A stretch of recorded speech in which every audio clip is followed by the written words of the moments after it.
Fórum da Liberdade 2019. Brasil, aberto para reformas? Patrocínio CMPC, Gerdau, Grupo RBS, Ipiranga. Apoio Agibank, Deloitte, Fruc, Paim, PUC-RS, Empresas Randon. Realização Instituto de Estudos Empresariais.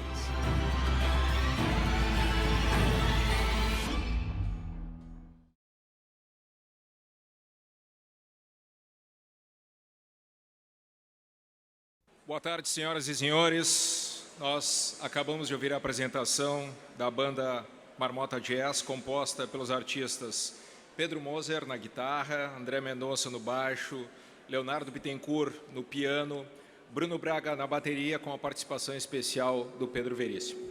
Bom, neste momento, nós damos início à cerimônia de abertura da 32ª edição do Fórum da Liberdade, uma realização do Instituto de Estudos Empresariais, o IEE. O Fórum da Liberdade, deste ano, aborda o tema Brasil, aberto para reformas. Participam dessa cerimônia as seguintes autoridades: Giovanni Stefani, presidente do IEE; Eduardo Leite, governador do Rio Grande do Sul; Onyx Lorenzoni, ministro-chefe da Casa Civil da Presidência da República; deputado Marcel Van Hatten, representando a presidência da Câmara dos Deputados; deputado Luiz Augusto Lara, presidente da Assembleia Legislativa do Rio Grande do Sul; reitor da PUC do Rio Grande do Sul, Evilásio Teixeira; prefeito de Porto Alegre, Nelson Marquesan; Paulo Ebel, secretário-geral de Desburocratização, Gestão e Governo Digital do Ministério da Economia; Salim Matar, secretário-geral de Desestatização do Ministério da Economia; Gustavo Paim, vice-prefeito de Porto Alegre; Winston Ling, agraciado com o Prêmio Libertas, e Alexandre Garcia, jornalista, agraciado com o Prêmio Liberdade de Imprensa. Autoridades presentes, participantes e estudantes presentes a esse evento, representantes da imprensa, senhoras e senhores. O Fórum da Liberdade é uma realização do Instituto de Estudos Empresariais e conta com os seguintes patrocínios: CMPC, Gerdau, Grupo RBS e Ipiranga. Apoio Agibank, Deloitte, Fruc, Paim, PUC-RS e Randon. Patrocínio especial do almoço de abertura, CMPC, Souto Correia. Patrocínio da série Pensamentos Liberais, Lojas Renner. Patrocínio do projeto Start Hub, Ipiranga. Patrocínio especial Lounge VIP, Rio Grande e Catu Seguros. E a parceria institucional com a Fé Comércio. A 32ª edição do Fórum da Liberdade tem como tema Brasil aberto para reformas. O resultado das urnas da última eleição deixou ainda mais claro um clamor popular por mudanças e, ao mesmo tempo, o pensamento liberal nunca esteve tão em evidência, questionando a histórica tendência brasileira ao estatismo. Diante desse cenário, o tema dessa edição do Fórum da Liberdade, Brasil aberto para reformas, busca fomentar um debate qualificado e plural sobre o futuro do Brasil. O objetivo é ir além da discussão sobre reformas estruturais e questionar o quanto estamos abertos a mudar nossa mentalidade para alcançarmos um país mais livre e próspero. Para dar boas-vindas, agora fará uso da palavra a presidente do Instituto de Estudos Empresariais, Giovanni Stefani.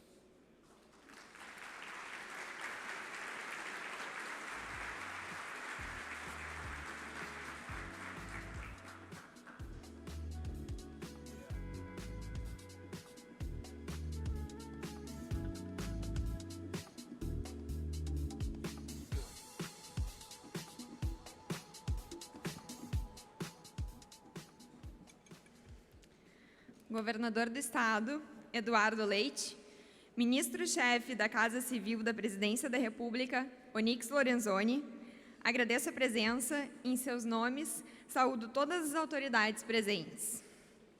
Senhoras e senhores, boa noite. Mudança, inovação, transformação. O mundo está em constante movimento e a própria história da humanidade é uma história de evolução e adaptação. Foi assim que saímos das cavernas em busca de algo mais.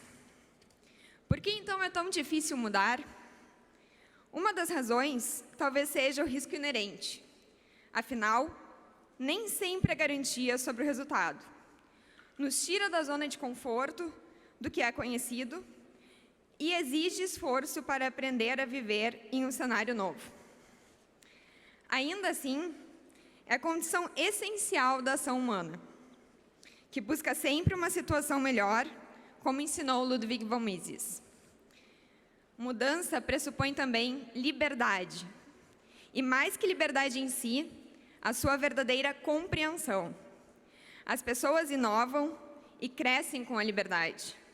Assumem responsabilidades pelas suas escolhas e ações, sejam elas certas ou erradas.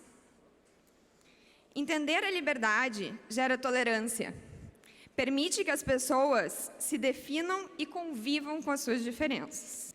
Uma decisão a menos para o indivíduo, a cada norma burocrática desenhada para proteger alguém é uma decisão a menos e um custo a mais para os outros. E a cada barreira artificial ao mercado é um bem ou um serviço a menos, ou um custo maior para a população em geral. Ironicamente, a justificativa da proteção é o caminho mais sutil para a servidão. Normalmente, quando falamos em sociedade, pensamos na sua forma de organização e nas suas instituições, na sua capacidade de criar um ambiente democrático, baseado no império da lei e livre de intervenções estatais na economia. A sociedade nada mais é, no entanto, que o conjunto dos seus indivíduos. A força de uma sociedade para moldar as suas instituições reside na atitude de cada um, na sua capacidade de fazer uma análise crítica dos desafios, mudar e promover a mudança. Como disse Mário Vargas Llosa, o liberalismo não é uma receita econômica, mas uma atitude fundada na tolerância e no respeito, no amor pela cultura, na vontade de coexistir com o outro e na defesa firme da liberdade. Quando propusemos o tema Brasil aberto para reformas, mais que falar nas reformas estruturais do nosso país, nos propusemos a debater a mentalidade da nossa sociedade. Crescemos ouvindo sobre a necessidade de reformas profundas. Já se vão mais de 25 anos desde que o Brasil venceu a hiperinflação com o Plano Real, e já naquela época falava-se sobre a importância de repensar o papel do Estado e os seus precários serviços básicos de saúde, segurança e educação, a infraestrutura do país, o sistema previdenciário, político e tributário, entre outras tantas grandes temas. Tais reformas, difíceis de serem enfrentadas politicamente, teriam seus ganhos no tempo ao longo de décadas. Se pareciam anos distantes naqueles dias, o futuro chegou. E hoje, poderíamos estar colhendo os benefícios da mudança. Aquela foi apenas uma das muitas janelas que tivemos para realizar as transformações necessárias. Passos importantes foram dados, mas não conseguimos aproveitá-la inteiramente. Mesmo com as diversas crises mundiais, outras oportunidades surgiram. Passamos, depois, por uma longa fase de prosperidade e estabilidade global e ainda vivemos o bônus demográfico. Mas preferimos o momento ao futuro e agora estamos enfrentando as consequências. A realidade agora nos obriga a ter atitude. E a população brasileira mostra que pode e quer agir. Nos últimos anos, a participação das pessoas no processo político permitiu o impedimento de um governo que trilhava um caminho de corrupção rumo à miséria. Esse mesmo sentimento de participação foi o responsável pela grande transformação observada nas eleições passadas. Democraticamente, pelo voto, promovemos uma renovação política surpreendente, alcançando mais que pessoas novas, ideias novas ao protagonismo institucional brasileiro. O viés estatizante dá espaço a um novo momento. Afasta-nos do risco de ter o mesmo triste destino do povo venezuelano, oprimido por um regime autoritário e pela falsa promessa de uma igualdade material impossível, para buscar novos caminhos e soluções. E é com esperança que vemos tantos amigos, muitos presentes hoje e amanhã no Fórum da Liberdade, trabalhando duro pelo futuro do Brasil, no governo e na sociedade civil. Como é próprio de um ambiente democrático, não haverá unanimidade e certamente não concordaremos com tudo que será feito ou proposto. Precisamos, contudo, seguir abertos para as mudanças e para o diálogo. O propósito do Fórum da Liberdade torna-se, então, ainda mais importante nesse cenário. Se antes falávamos para um pequeno grupo que compartilhava ideais de liberdade, hoje assistimos à força dessas ideias influenciando os rumos da nossa nação. O auditório lotado e o alcance do nosso evento em transmissões online e mídias sociais é a prova disso. Nas palavras do reformista Vitor Hugo, não há nada mais forte que uma ideia cujo tempo chegou. Essa sinalização de transformação é fundamental primeiro passo, mas está longe de ser uma vitória certa ou um caminho consolidado. Ainda há, certamente, uma longa estrada pela frente, com grandes esforços e muito trabalho. O Brasil criou um equilíbrio no qual muitos privilégios foram distribuídos com custos difusos. Por vezes, as pessoas sequer percebem que são recebidos às custas do trabalho de cada brasileiro, que paga pesados impostos, recebendo muito pouco em troca. A busca por um novo equilíbrio gera incertezas e resistências que terão de ser vencidas. Em todos os níveis da federação, a estrutura estatal terá que ser repensada. O risco ainda é grande de a história se repetir e daqui a 20 ou 30 anos lamentarmos o que poderíamos ter feito caso tivéssemos feito o que é preciso ser feito hoje. O que diríamos nesse momento para os nossos filhos e netos? Um Brasil começa em cada um de nós. Somos a menor minoria. De cada um para a sua família, rua, bairro, cidade e estado. E assim, o caminho para um futuro mais próspero se abre para todos neste país. Não podemos desperdiçar uma nova chance de fazer com que o Brasil seja o país que pode ser. Um país de oportunidade, onde as pessoas possam construir suas vidas e lutar pelos seus sonhos. Livre para empreender e inovar, para ser e para escolher. Um país competitivo, com um Estado limitado, leis claras, objetivas e universais, com menos burocracia e paternalismo e mais responsabilidade individual. Um país aberto para o mundo. Gostaria, nesse momento, de fazer um reconhecimento especial aos nossos homenageados da noite. Alexandre Garcia, recebedor do Prêmio Liberdade de Imprensa, cujo trabalho analítico opinativo ajuda milhões de espectadores a terem uma visão crítica sobre os acontecimentos. Nesse momento em que se fala de imprensa, é importante fazer uma menção a outro grande jornalista, Ricardo Boechat, que nos deixou tragicamente neste ano. Winston Link, recebedor do Prêmio Libertas, acompanha o IEA desde a sua concepção e tem sido um efetivo agente de mudança na defesa da liberdade, não só no Brasil. Um grande grupo de pessoas é responsável por esse evento.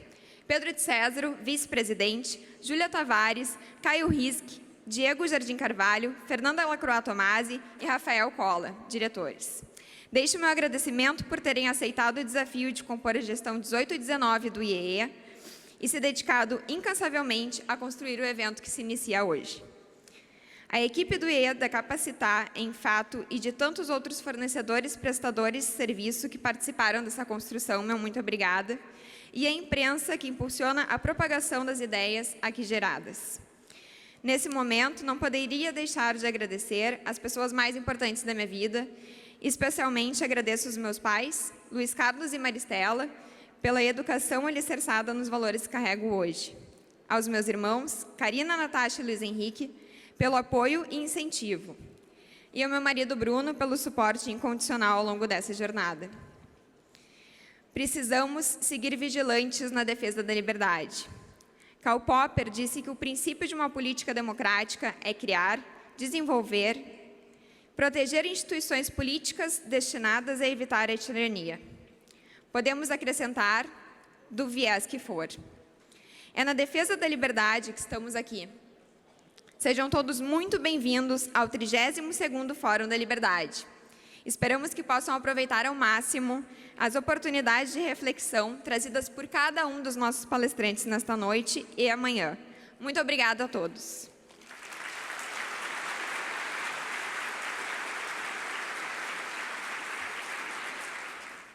Anunciamos agora a entrega do Prêmio Libertas 2019. O Prêmio Libertas é concedido aos empreendedores que se destacam no trabalho pela valorização dos princípios da economia de mercado e de respeito ao Estado democrático de direito. O homenageado com o Prêmio Libertas deste ano é o empresário e cofundador do Instituto de Estudos Empresariais Winston Link. Convidamos a presidente do Instituto de Estudos Empresariais, Giovanna Stefani, para subir ao palco e entregar o prêmio ao agraciado.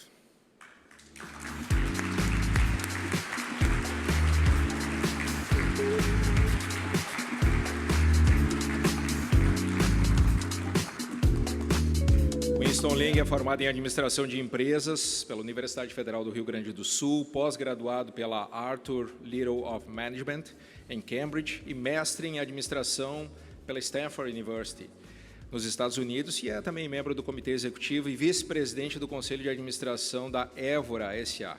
Atualmente, o empresário é investidor e é uma das lideranças do movimento liberal no Brasil. Foi um dos fundadores do Instituto de Estudos Empresariais e foi o primeiro presidente do Instituto Liberdade. Nós convidamos para fazer, então, agora o uso da palavra, homenageado com o Prêmio Libertas Winston Link.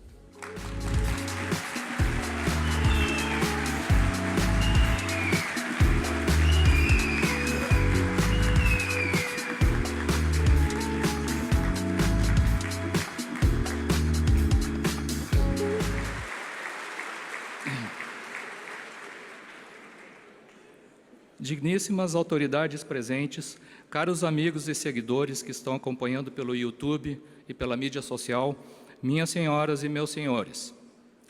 É com muita honra que eu recebo do Instituto de Estudos Empresariais o Prêmio Libertas de 2019, neste 32º Fórum da Liberdade.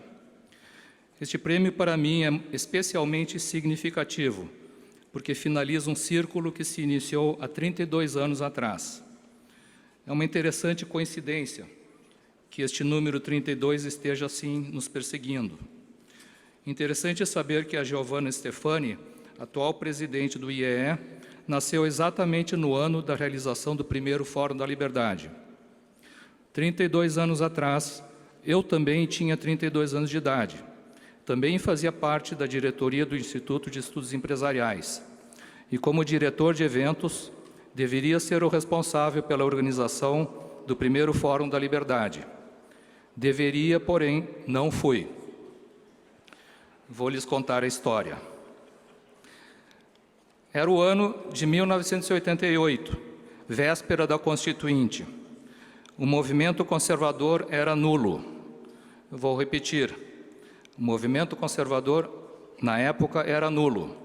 E o movimento liberal, no seu limiar, ainda muito incipiente.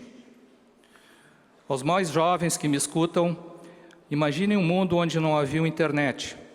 Havia pouquíssima gente propagando ideias liberais para o grande público. E não havia quantidade de intelectuais e blogueiros como tem hoje em dia, escrevendo, comentando ou fazendo vídeos e popularizando as ideias liberais.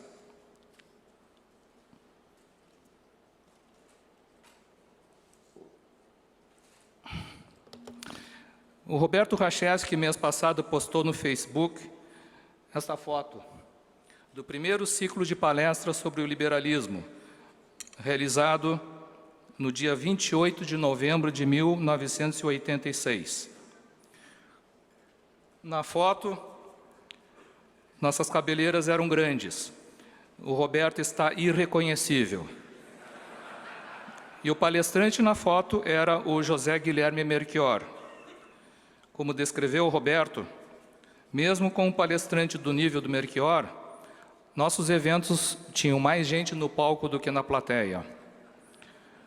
Lembro que numa ocasião levamos um susto porque o auditório da Faculdade de Direito estava superlotado. Não entendíamos por quê. Será que finalmente acertamos na divulgação do evento?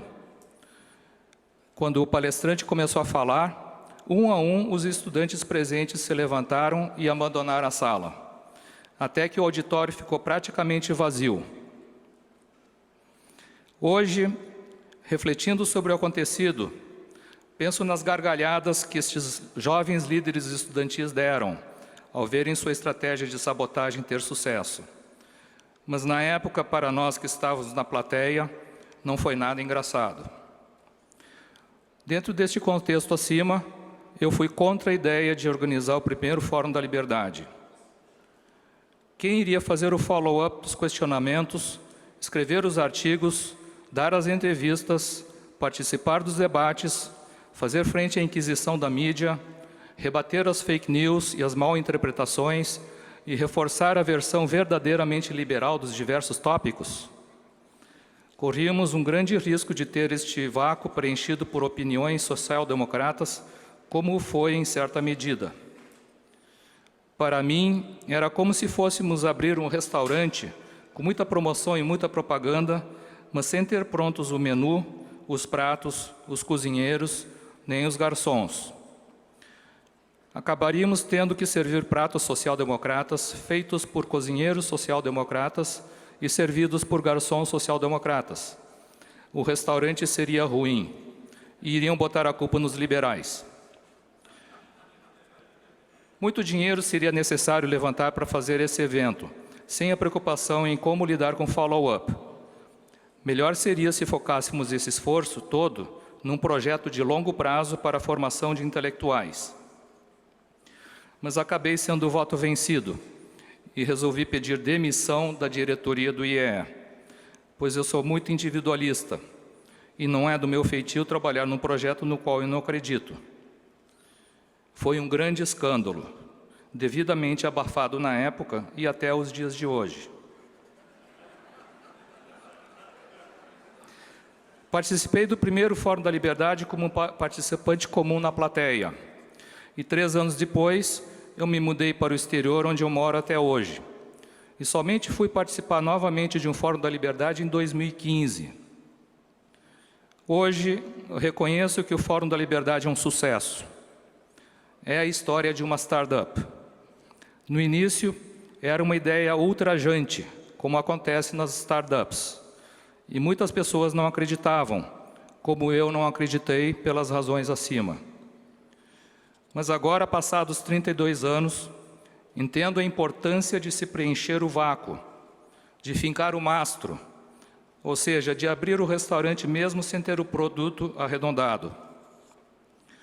O Fórum da Liberdade é hoje, sem dúvida, o maior encontro presencial de liberais do mundo. Nestes anos todos que se passaram, o movimento liberal cresceu bastante no Brasil. E hoje temos menus, cozinheiros e garçons para todos os gostos. Somado a isso, surgiu um poderoso movimento conservador que não havia antes. A pequena vela acendida em 1988 se tornou um farol. Como ex-membro demissionário da diretoria do IEE da gestão 87-88, e tendo acompanhado a gênese do Fórum da Liberdade, eu gostaria de sinceramente reconhecer e congratular os demais membros da diretoria da época que tiveram o empreendedorismo de levar adiante a ideia do Fórum da Liberdade e agradecer à diretoria atual por ter concedido o Prêmio Libertas a um demissionário dropout de 32 anos atrás. Porém, eu acho que se me fosse dada uma nova chance, eu decidiria de maneira idêntica que há 32 anos atrás. Eu ainda acho que, mais do que nunca, é necessário investir num trabalho de base, na formação sólida de quadros. Por isso eu tenho investido muito na difusão da filosofia do objetivismo no Brasil. Quem me conhece sabe da minha admiração pela filosofia de Ayn Rand. Eu aproveito a oportunidade aqui para convidar a todos os presentes a conhecer a filosofia de Ayn Rand, lendo os romances A Nascente e A Revolta de Atlas, nessa sequência, pois são ótimos como introdução.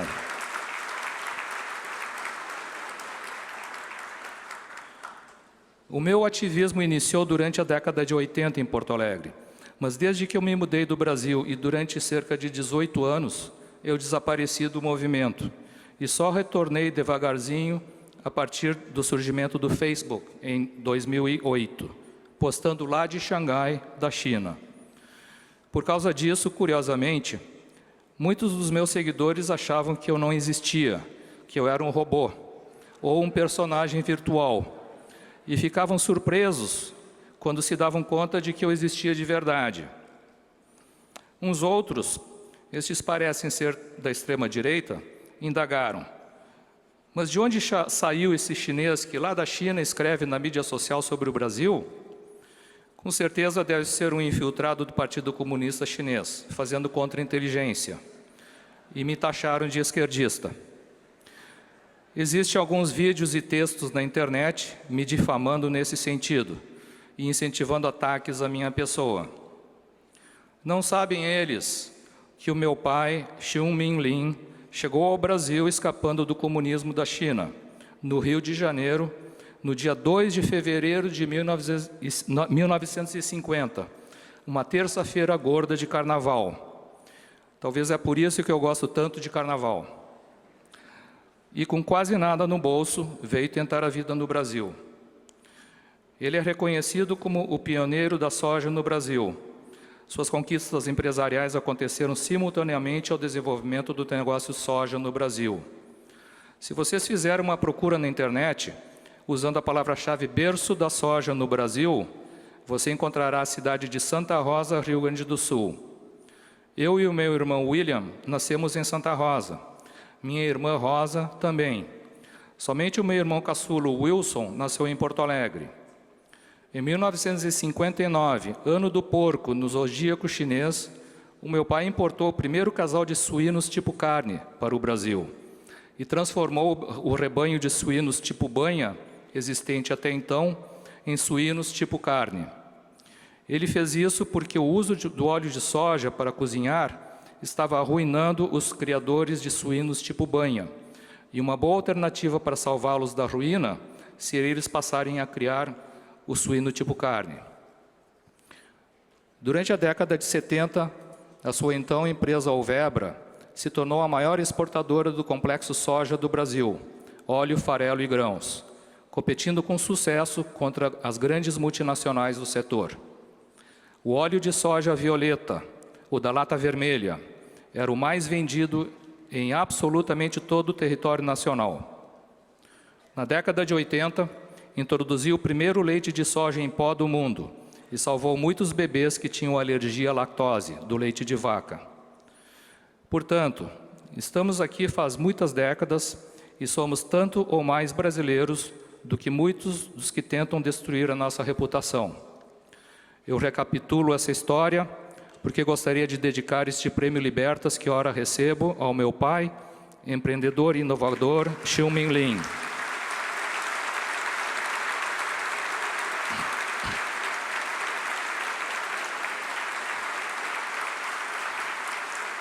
E a minha mãe, Lídia Lin, aqui presente.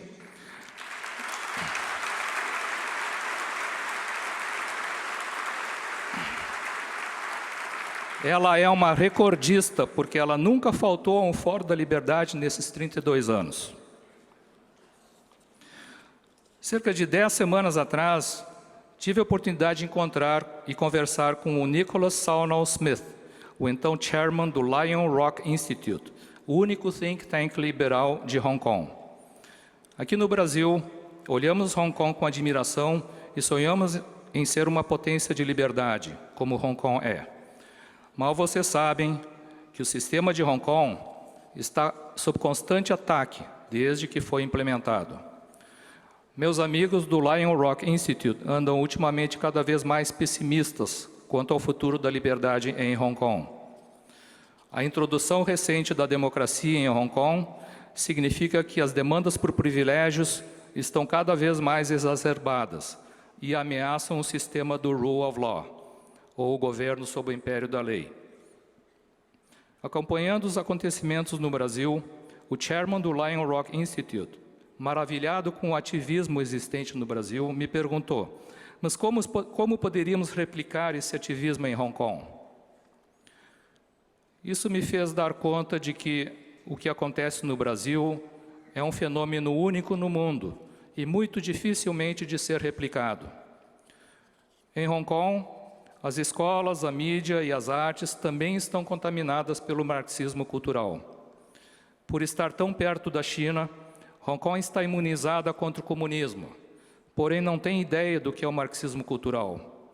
Hong Kong não tem um Olavo de Carvalho alertando sobre o gramscismo e o marxismo cultural. E somente quando você não tem algo é que você se dá conta do quanto isso é importante. Não existe um movimento liberal, um movimento que promova a liberdade econômica e a defesa da economia de mercado. Eles já têm essa liberdade e, por isso, não sabem dar valor. Em Hong Kong, não existe um Instituto Liberal, um Instituto Liberdade, um Instituto Mises Brasil, um MBL, um IEE, nem IFLs, cursos do Olavo, sites como Objetivismo Brasil, documentários do Brasil Paralelo, um clube Miss Ren, um Instituto Atlantos, blogueiros como Alan dos Santos, Rodrigo Constantino, Diego Casagrande e tantos outros que não têm espaço aqui para mencionar. Os Students for Liberty existem em Hong Kong, mas não conseguem decolar por falta de interesse geral, tanto dos estudantes como de mantenedores. Quando eu penso na multitude do menu dos cozinheiros e dos garçons existente hoje no Brasil, eu fico super otimista, porque isso você não encontra em lugar nenhum do mundo. Nenhum país do mundo possui a quantidade, a qualidade e a diversidade de ativismo da chamada direita, como tem hoje o Brasil. Eu gostaria de interpretar essa variedade de facções como pratos diferentes dentro de um mesmo menu, sendo que alguns pratos abrem o paladar e o apetite para outros pratos mais sofisticados. Se eliminarmos alguns pratos do menu, o caminho para apreciarmos pratos mais sofisticados pode ficar prejudicado. É a história da curva de aprendizado. Mas voltando à minha conversa com o chairman do Lion Rock Institute, por que o ativismo liberal conservador é praticamente nulo em Hong Kong e tão intenso no Brasil? Eu respondo: porque o objetivo das pessoas é viverem suas vidas. Ninguém quer ser ativista e ficar mobilizado de forma permanente. As pessoas vão à guerra para poderem depois viver suas vidas em paz.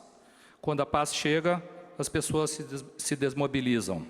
Elas querem ter uma vida.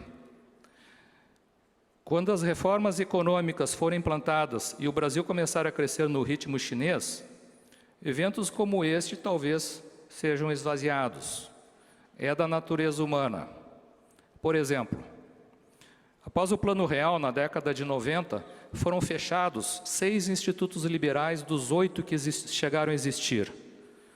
Anos depois, eu fui querer descobrir por quê.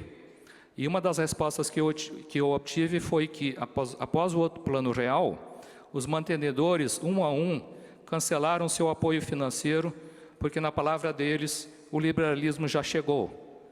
Atingimos o nosso objetivo. E agora é ir empreender e ganhar dinheiro. Nos primórdios do IEE, na década de 80, eu me lembro que quanto pior era a crise econômica, maior era o comparecimento dos membros nas reuniões, almoço. E sempre que o governo baixava um pacote para solucionar temporariamente a crise, as reuniões se esvaziavam. O preço da liberdade é a eterna vigilância. Não sejamos como Hong Kong, o lugar com a maior liberdade econômica do planeta e com ativismo quase zero de mobilização. Eu vou repetir e desenhar melhor este meu apelo, porque é necessário. Quando todas as reformas forem aprovadas e o Brasil estiver crescendo de vento em popa, a população feliz e enriquecendo. Não se esqueçam de continuar apoiando moralmente e financeiramente os filósofos, os economistas, os intelectuais e os ativistas da liberdade e do individualismo.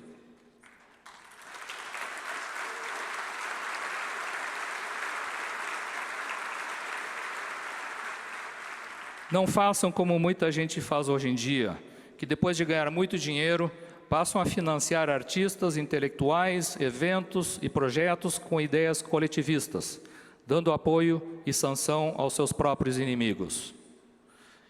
Querem saber por que isso acontece? Leiam Ayn Rand.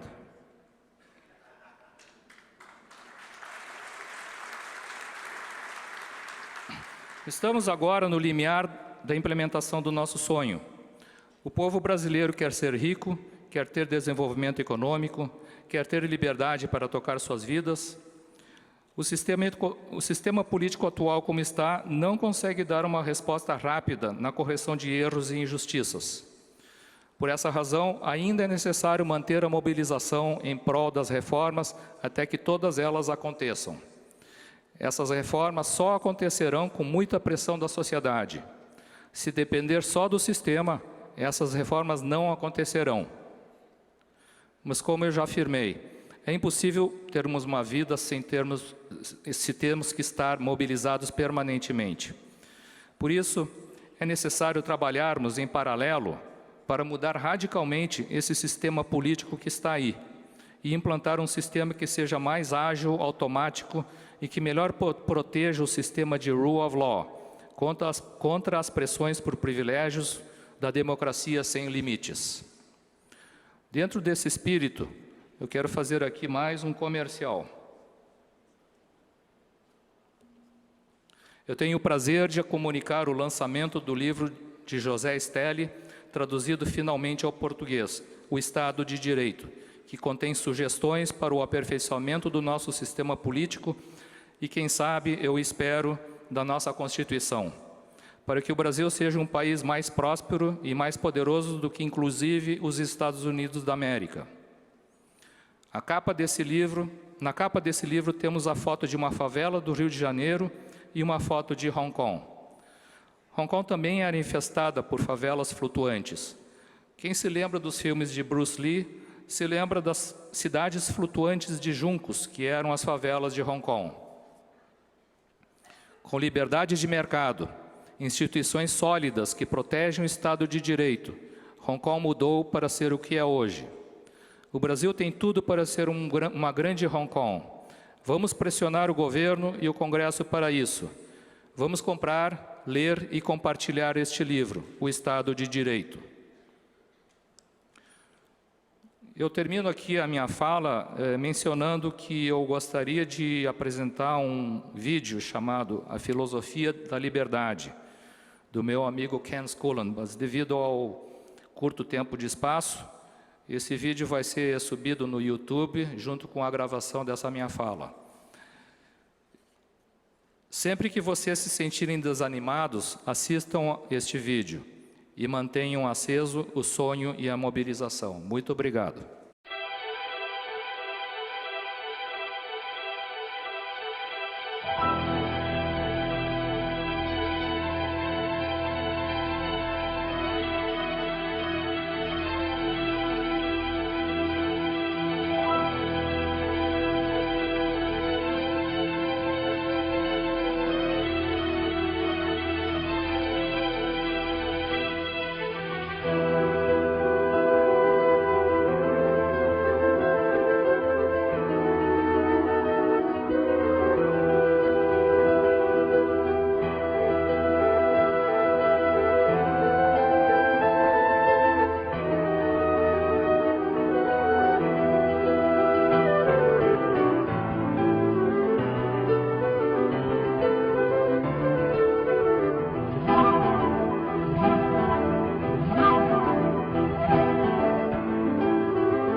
O Prêmio Liberdade de Imprensa é conferido aos profissionais que preconizam a liberdade de imprensa, que se dedicam ao desenvolvimento do pensamento crítico. Na 32ª edição do Fórum da Liberdade, o homenageado é Alexandre Garcia.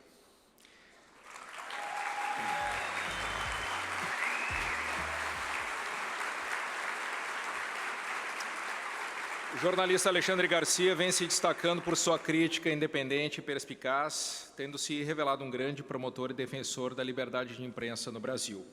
Convidamos ao palco o vice-presidente do Instituto de Estudos Empresariais, Pedro de Césaro, para entregar o prêmio ao jornalista Alexandre Garcia.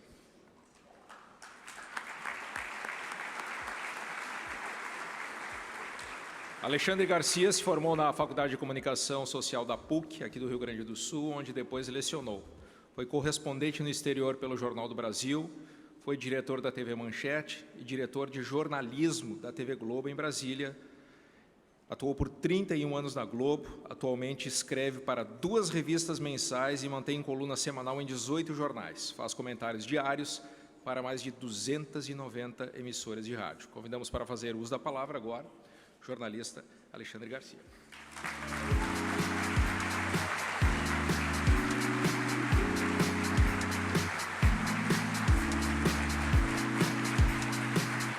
Bom, em primeiro lugar, boa noite a todos.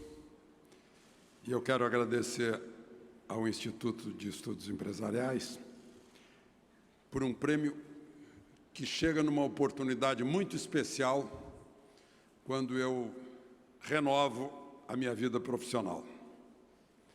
Por isso, uma significação muito grande.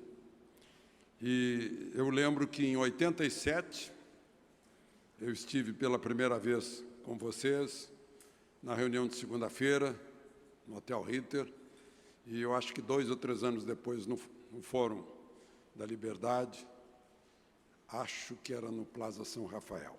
Então, já temos intimidade, além de ter a intimidade das ideias.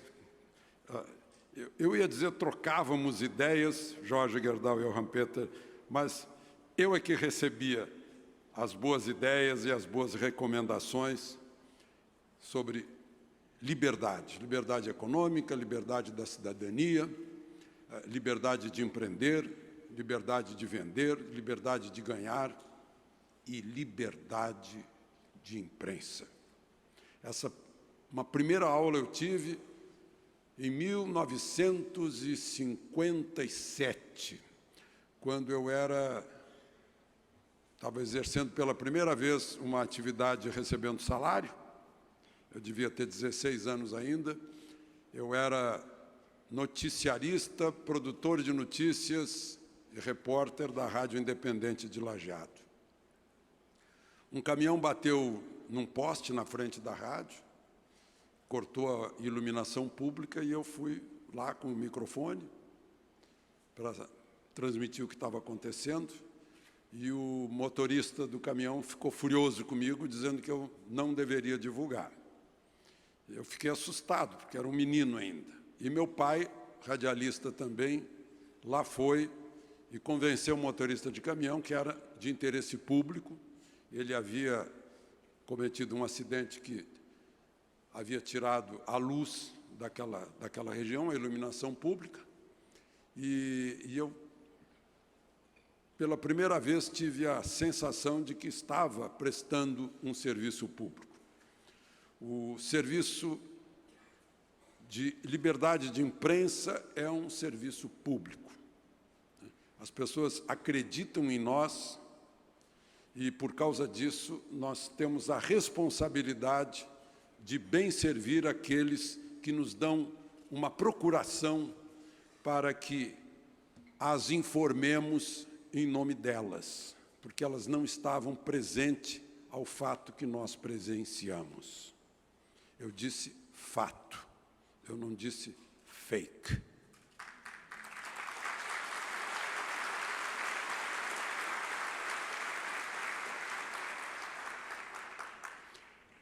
Eu estava vindo para cá, ali na porta, eu fui abordado por um colega jornalista que me perguntou o que eu achava das críticas que a imprensa, o jornalismo em geral tem recebido.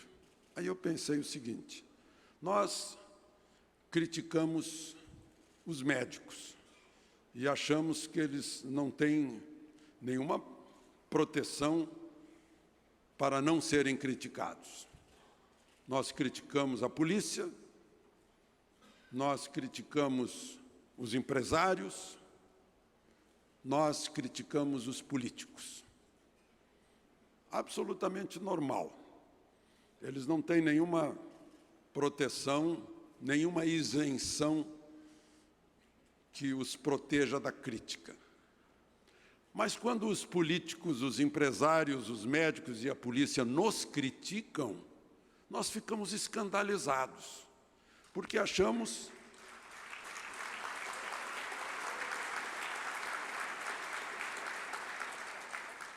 porque nos consideramos imunes à crítica que nós praticamos.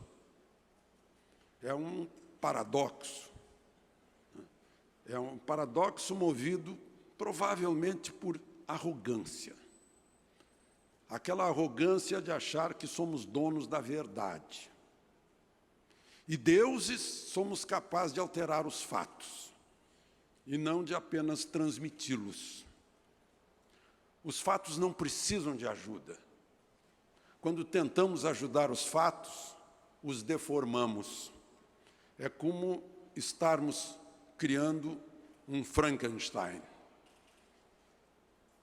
E não podemos oferecer isso àqueles que acreditam na gente. E vocês vão de me perguntar, mas por que está acontecendo isso? Já vem acontecendo há muitos anos, não é de agora. Eu vou dar um exemplo, eu não gosto de citar fonte secundária. Eu quero ser a fonte primária. Eu acredito naquilo que eu vi, que eu ouvi, né, e que eu presenciei. Certa vez, numa revista que eu deixei de assinar agora, não naquela época, a revista relata um diálogo entre o então presidente Collor e sua mulher, na cama do casal, à 1h30 da madrugada. Um diálogo que, comprometendo ambos, é impossível que alguém do casal tenha contado para o repórter. Eu imagino, então, que o repórter estava fantasiado de pinico. Então, eu quero com isso recomendar que nós ponhamos os 4 pés atrás na hora de receber uma informação supostamente veraz. Em 7 de setembro de 84, eu cobria a parada do 7 de setembro no eixo rodoviário sul em Brasília, pela TV Manchete, e contei como aprendi aqui, nesta PUC, na FAMECOS, como aprendi a contar multidões. Eu aprendi a contar multidões e apliquei para informar quantas pessoas estavam assistindo aquela parada do 7 de setembro. Contei entre um poste e outro, depois repeti, multipliquei pelo número de vãos, o povo com igual intensidade, com igual densidade. Quando diminuiu a densidade, eu contei de novo, e assim cheguei a 60 mil pessoas. Os meus colegas de costa para o público estavam confabulando numa rodinha e eu me aproximei para saber o que estavam tramando. Estavam decidindo qual seria o público da parada do 7 de setembro. Um deles sugeriu, vamos botar 25 mil. Aí houve uma contestação geral dizendo, não, os milicos prenderam o padre Vito Miracapillo, que era um italiano que fez um discurso dizendo que não existe 7 de setembro porque o Brasil não é independente, estava com visto de turista e foi mandado de volta para a Itália, né? Eles não merecem 25 mil. Aí falaram, vamos botar 12 mil. Não, 12 mil é pouco, vai dar na vista. Aí saiu 17 mil, número quebrado, em todos os outros, menos no puxa-saco aqui dos milicos, que botou 60 mil. Eu estava errado, claro, porque todos os demais deram um número de 17 mil. Qualquer um de vocês que vai ver, diz, o que o Alexandre está dizendo que são 60 mil, está louco? Está todo mundo dizendo que é 17 mil. E aí se torna verdade, né? Dr. Goebbels ensinou isso. Em 1992, por aí, eu fui convidado para falar com os formandos de jornalismo na Universidade de Brasília, a UNB, que é uma universidade federal. Aí um dos alunos me perguntou quais são os pilares, inclusive perguntou, os pilares básicos do jornalismo. Não disseram para eles o que é pleonasmo, né? Aí eu disse, olha, veracidade, clareza, objetividade, simplicidade, isenção e neutralidade. Quando eu disse isenção e neutralidade, o professor coordenador da cadeira deu um salto e me disse, indignado, eu não ensino meus alunos a serem isentos e neutros. Eu disse, o que o senhor ensina, professor? Eu ensino meus alunos a serem militantes. Como assim militantes? Militantes ideológicos para combater o status quo opressor. Faz 30 anos que vem ensinando isso, no mínimo. 30 anos, 30 gerações,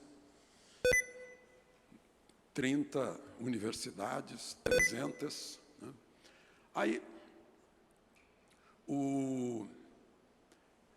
eu fiquei indignado e disse, olha, eu sinto muito me dirigir aos alunos, o senhor está enganando essa juventude, porque se eles forem militantes ideológicos e forem trabalhar num jornal sério, quando forem descobertos, em 2 meses serão demitidos, a menos que vão trabalhar no jornal do partido, seja ele o DEM ou o PT.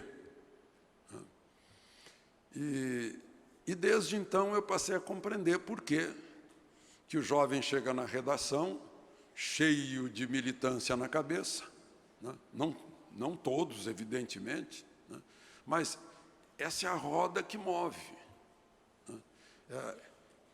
Eu, na semana passada, escrevi no meu artigo semanal nos jornais, tomando o Dr. Sigmund Freud como origem, como matriz, culpando a queda do Kremlin e do Muro de Berlim por isso. Porque antes havia um objetivo, vamos implantar o comunismo. A gente pega em armas, assalta banco, joga bomba, sequestra, faz uma guerrilha no Araguaia. Né? Mas aí caiu tudo, fracassou. 70 anos de poderes divinos, ou seja, poder de vida e morte sobre as pessoas, ainda assim fracassou, com todo esse poder. Né? Então não é uma questão de poder, é uma questão de método errado. Fracassou e as pessoas ficaram sem matriz. E agora o que a gente vai fazer, meu Deus? Tem o Fidel, tem o Chaves, tem uma turminha aí, o Ortega, né? Mas a gente está desesperado. Aí, seu Gramsci, né? Caminha aqui. Né? Aí toca feminismo, toca ideologia de gênero, toca politicamente correto e tantas outras. Ecologia, mundo está esquentando. Né? Você acha graça sobre... A pessoa nem pensa que se esquentar um pouquinho vai fazer um benefício enorme para a agricultura, né? Vai voltar... Já imaginou se a Groenlândia volta a ser verde? Né? Então, aí é uma questão de fé, de religião. Aí a religião está lá, está em cima da cabeça das pessoas. Né? Aí não tem como. Então, vamos lá, vamos investir no grande projeto de poder permanente. Né? Vamos passar o PRI mexicano. Mas aí, esse povo ingrato que tanta bolsa recebeu, né, se rebela. E se rebela não ante um marqueteiro maravilhoso, não ante uma fortuna de campanha, né? Se rebela a favor de alguém que está lá dedilhando a rede social, que não tem dinheiro para gastar, que não tem marqueteiro. Né? E nós apoiamos aquilo tudo, nós jornalistas, e perdemos. Perdemos a eleição com toda a nossa força. Meu Deus, será que o povo não se curva ante a nossa força? Nós fazemos as cabeças, nós fazemos as notícias, nós fazemos os fatos. E ainda assim perdemos. Temos que nos vingar contra esse que nos derrotou. Aí a gente entra numa segunda campanha, em vez de parar para pensar e dar uma olhada em pesquisa de opinião sobre credibilidade. Aí a pesquisa de opinião sobre credibilidade deixa as Forças Armadas lá em cima e nos põe junto com os políticos lá embaixo. E ainda assim a gente não para pensar, opa, o que está acontecendo? Será que a rede social... Mas a rede social está cheia de fake news. Sim, mas a rede social também tem o Google, onde dá para checar as fake news e anulá-las. Contém seus próprios anticorpos, né? Então, a gente está assistindo a isso. Nunca antes a imprensa foi tão notícia. A imprensa era só a mediadora da notícia, foi o que eu aprendi aqui na PUC.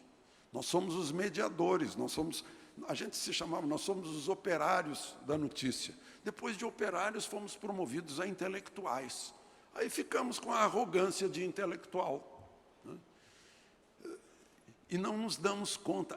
A pior coisa é a ausência de humildade que nos faz levitar e não entender o que está acontecendo. A gente passa a viver num mundo irreal, né? E dentro de uma espécie de religião, uma questão de fé, né? Então, essa é a situação hoje da liberdade de imprensa. O que é liberdade de imprensa? É se ter a noção, se incorporar da responsabilidade de ser guardião da liberdade de imprensa. E não alegar, como alegam certos políticos, quando há uma crítica ao Congresso Nacional, dizem, estão a serviço do golpe, estão contra a democracia porque nos criticam, né? Aí a gente diz, estão contra a liberdade de imprensa porque criticam a nós, jornalistas. É o mesmo raciocínio, né, falso, né, que quer levar a uma conclusão falsa. Então, nesse contexto, eu acho que o Foro da Liberdade, desde que existe, está sendo uma chama em favor das liberdades e também da liberdade de imprensa. Por isso, eu recebo esse prêmio que vocês me dão como um símbolo, um significado, né? Como eu disse no início, num momento muito oportuno em que nós, jornalistas, precisamos reconhecer que estamos numa encruzilhada e que está na hora de descobrirmos, ligarmos o nosso press Waze e tomarmos o rumo certo. Muito obrigado pela atenção de vocês.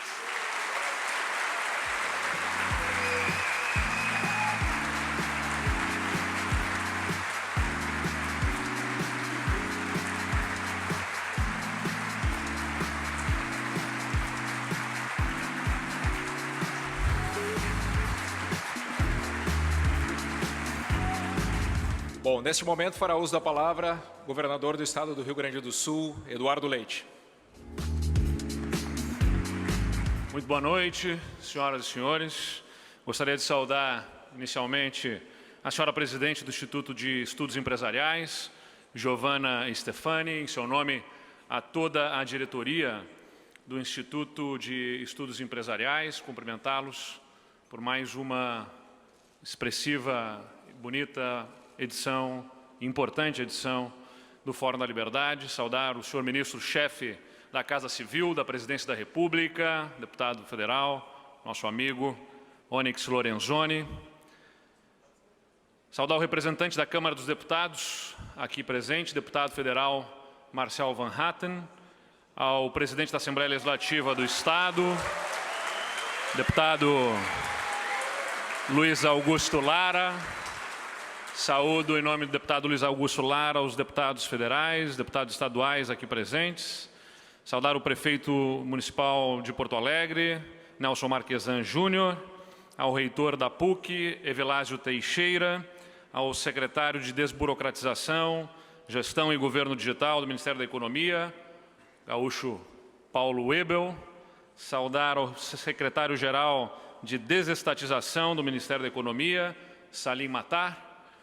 Saudar aos homenageados dessa noite do Prêmio Libertas, o empresário Winston Ling, cumprimentá-lo pela manifestação e, sobremaneira, pela sua atuação na iniciativa privada e nos ideais que defende, e ao jornalista Alexandre Garcia pelo Prêmio Liberdade de Imprensa, assim como pela sua manifestação, que corresponde muito ao que eu sempre também insisto em dizer, que defendo uma imprensa livre para criticar e para ser criticada. Acho que essa compreensão é fundamental dentro dos princípios de liberdade que nos unem aqui neste fórum. Saudar os secretários de Estado, secretários municipais, vereadores, representantes de entidades de classe, senhores empresários, senhores representantes da imprensa, senhoras e senhores. Tem um economista americano que dizia que a primeira regra da economia é a escassez. Nunca haverá o suficiente para atender a tudo e a todos que demandam, e que, infelizmente, a primeira regra da política é ignorar a primeira lição da economia. E, de fato, é o que nós observamos. No caso do Estado do Rio Grande do Sul mesmo, as soluções para a falta de recursos sempre foram com criatividade, usar-se recursos finitos para sustentar despesas continuadas. E assim, sacaram-se recursos do Caixa Único, sacaram-se recursos dos depósitos judiciais, usou-se recursos de privatização para meramente sustentar o custeio da máquina pública, que foi sendo crescente ao longo deste período.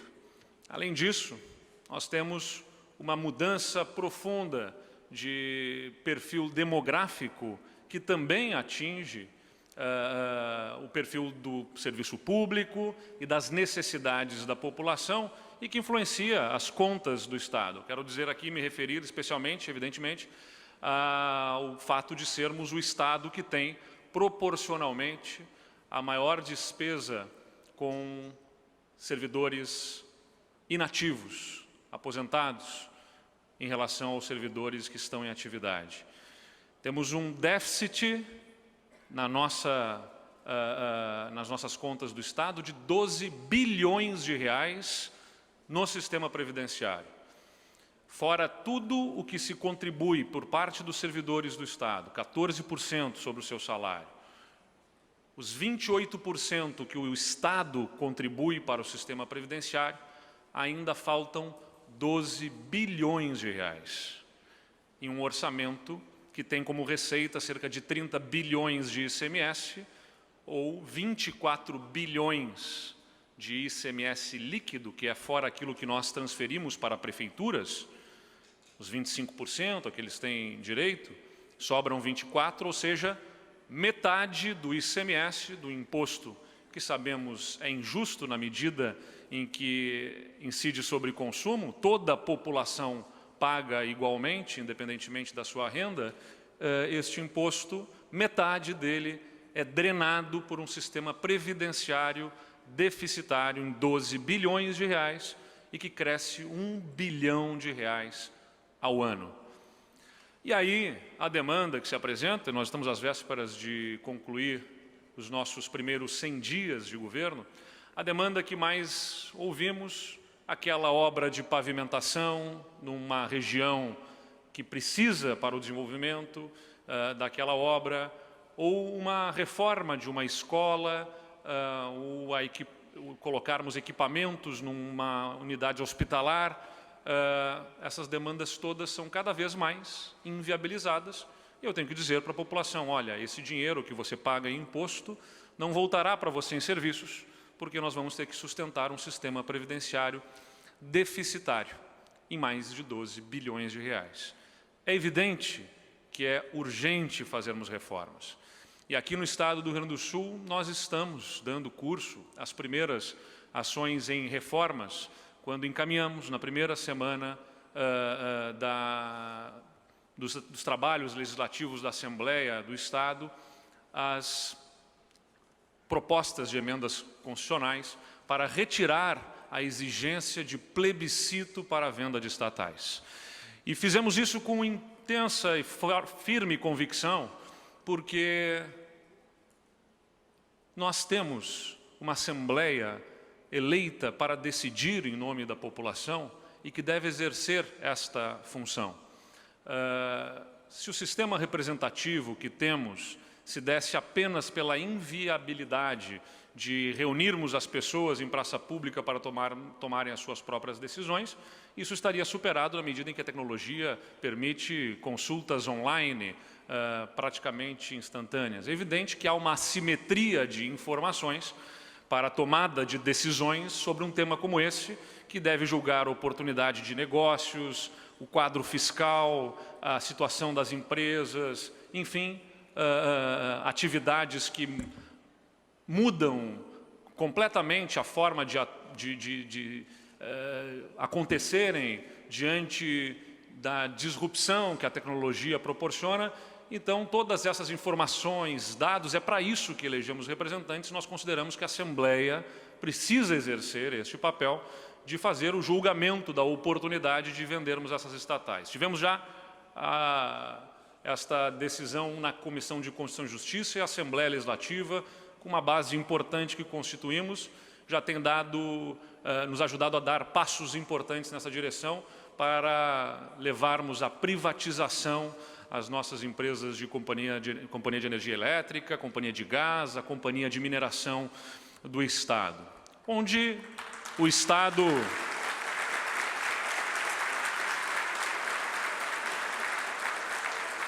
onde nós julgamos não apenas a iniciativa privada terá capacidade financeira, como ganhos de eficiência que serão desfrutados por todos.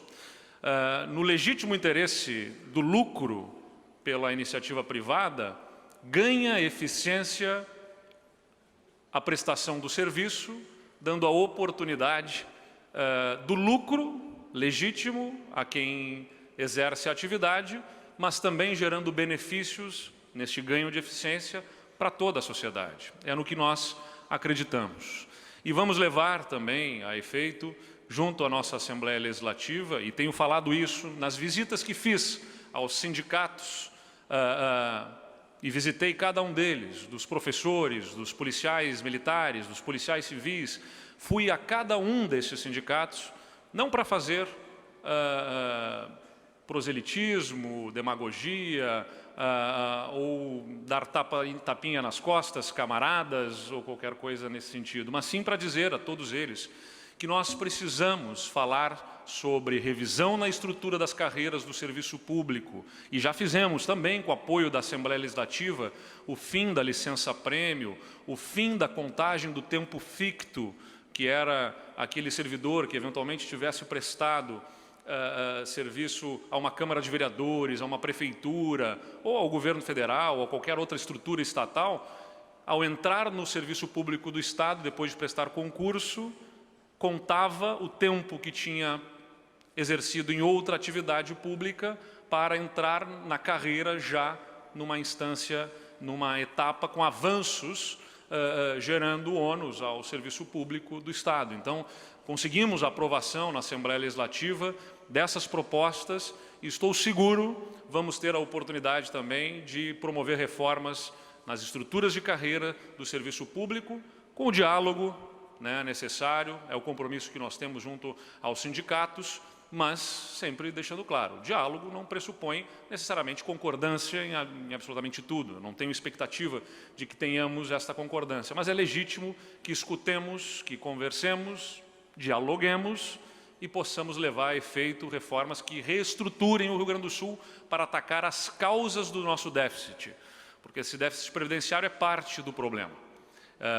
Na verdade, se todo o passivo que nós recebemos, seja dos depósitos judiciais, seja dos saques ao caixa único, dos restos a pagar que herdamos de governo anterior, enfim, se todos eles fossem quitados, e necessitaríamos cerca de 100 bilhões de reais para quitá-los, se nós quitássemos esses passivos, eu começaria o ano não devendo nada para ninguém e terminaria o ano devendo cerca de 2 bilhões de reais, porque o Estado estruturalmente é deficitário. Então é para que nós possamos atacar estes problemas que nós precisamos discutir. Mudou o perfil demográfico da população. O Estado do Rio Grande do Sul, no caso, a presidente Giovana falava sobre a questão do bônus demográfico.